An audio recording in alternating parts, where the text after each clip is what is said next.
It was perhaps a vindication of the American dream that we found a plain-spoken, self-taught lawyer from 我已经 Illinois 在拍了。 whose campaign platform could be summed up in 5 simple words. All men are created equal. I say this government cannot endure, permanently half slave and half free. A house divided against itself cannot stand. Abraham Lincoln's words touched the hearts of reasonable men. And in 1860, we sent him to Washington, where he would face the hardest task that any American president would ever face. I know there is a God, and that he hates injustice and slavery. I see the storm coming. I know his hand is in it. If he has a place, work for me. And I think he has. I believe I'm ready. I am nothing.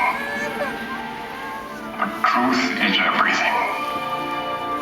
And with God's help, I shall not fail.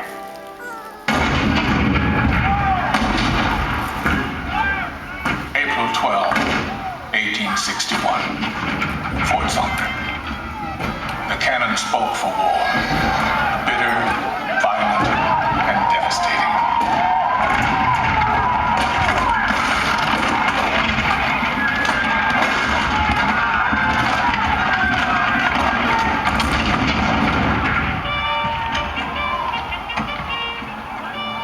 The blood of 500,000 Americans was shed in the dark days of our Civil War.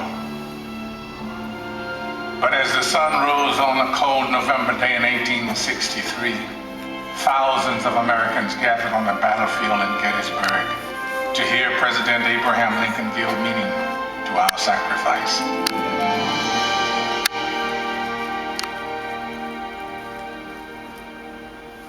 Fourscore and 7 years ago, our fathers brought forth on this continent a new nation, conceived in liberty and dedicated to the proposition that all men are created equal.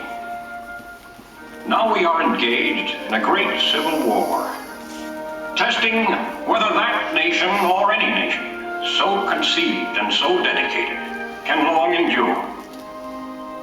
We are met on a great battlefield of that war. We have come to dedicate a portion of that field as a final resting place for those who here gave their lives that that nation might live. It is altogether fitting and proper that we should do this. But in a larger sense, we cannot dedicate, we cannot consecrate, we cannot hallow this ground. The brave men, living and dead, who struggled here, have consecrated it far above our poor power to add or detract.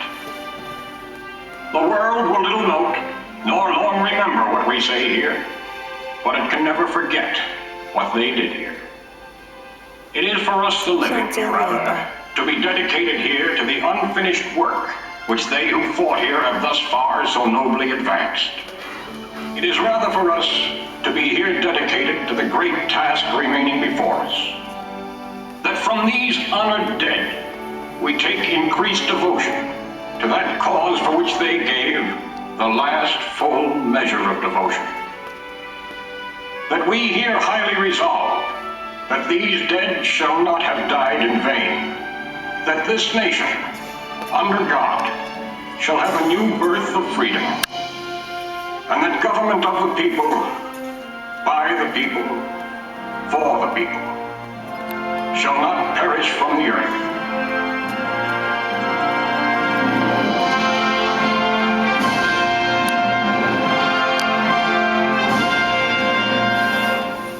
This nation did have a new birth of freedom. And as our frontiers pushed west, we looked for new leaders that embodied our bold new spirit.